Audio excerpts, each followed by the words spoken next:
Peace, peace. I this kind of goes to my near-death experience. Um, Coming up on 3 years in August 17th, um, and the changes that I've experienced within these last 3 years, the things that are important to me. Um, those aspects of my own character, personality, beingness, um, and I always felt like I had a bead on things, but never so much as until after my near-death experience.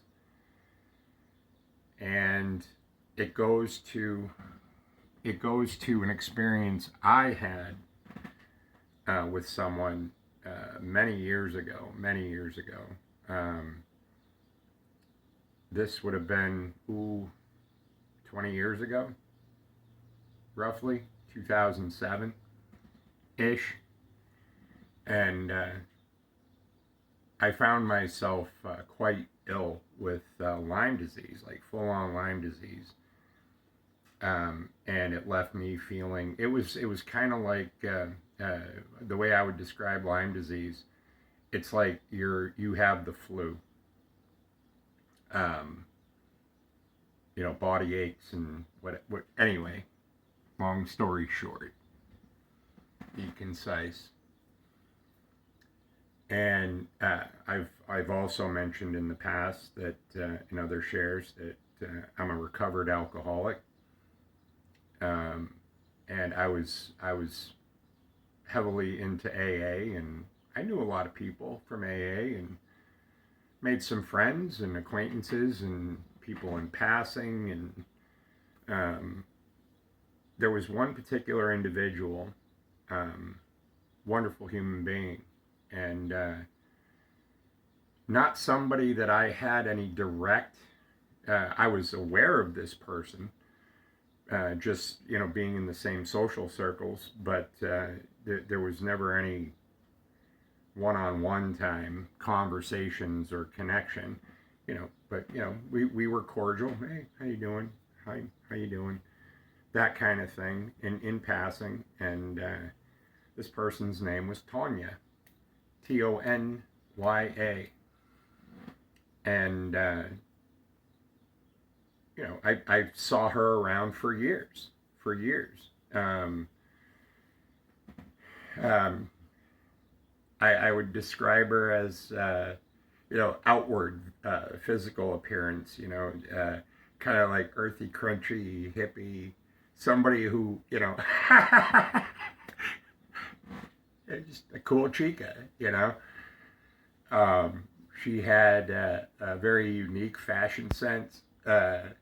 She used to like sew her own clothing, and just somebody who quiet, but captured attention quietly.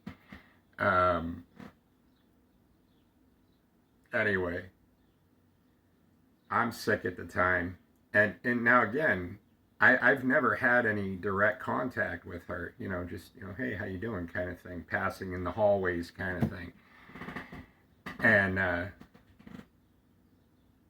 can't remember the exact circumstance. I might have been at an AA meeting, and I might have shared that I had Lyme disease, and you know, uh, in the course of the share mentioning that.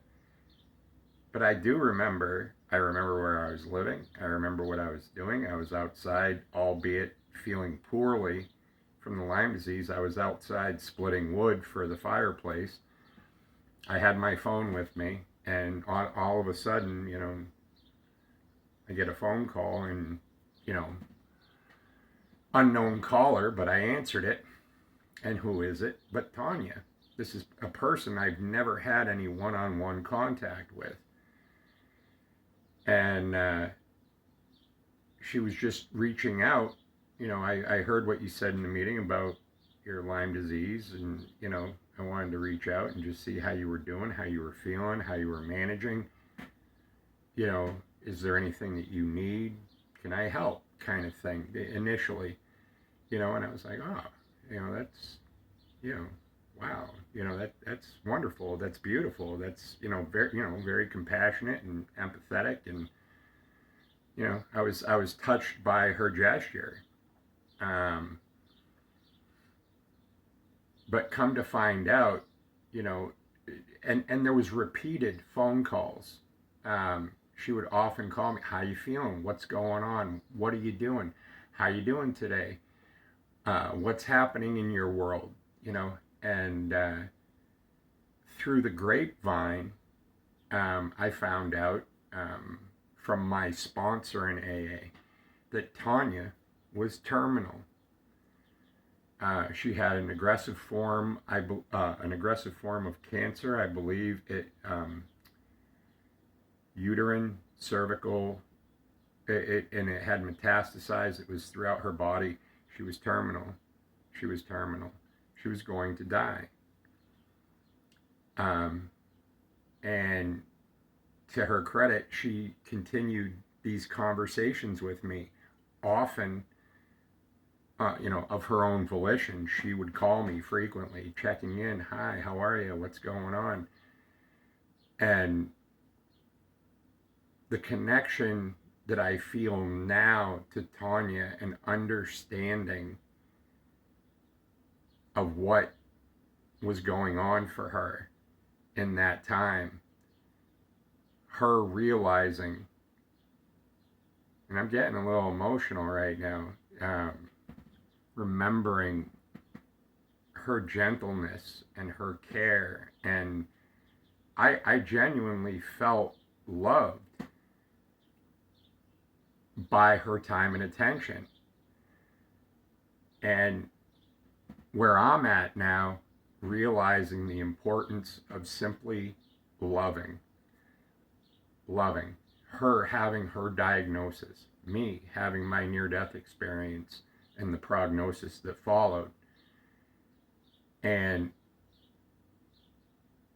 how deeply that gesture on her part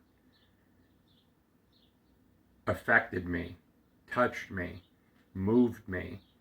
I didn't fully understand or appreciate it then. I was grateful. It was wonderful. But I didn't appreciate it or understand it fully until these past 3 years. The privilege of simply loving others, loving myself, loving others to the best of my ability, within my integrity, within my character, reaching out to people, offering my hand, offering my ear, and with a fearlessness. I'd like to think that, because many of the conversations, and there were numerous conversations every other day, every third day, throughout the week, and when the conversation suddenly stopped, and realizing that, she had passed, but to have had that example set for me, especially considering where I'm at in my life now,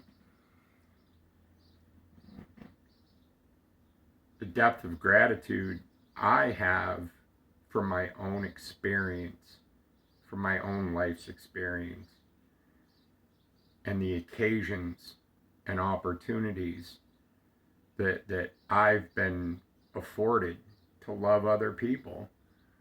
Those are the things, that's the meat and potatoes of life, to love. And not just when it's the pleasant, butterflies and rainbows love. It's the kind of love that knowing when to stay and knowing when to walk away, knowing when to offer something, and knowing there's time for this might be time for self-preservation, knowing that despite our best efforts, we may be hurting someone, And, you know,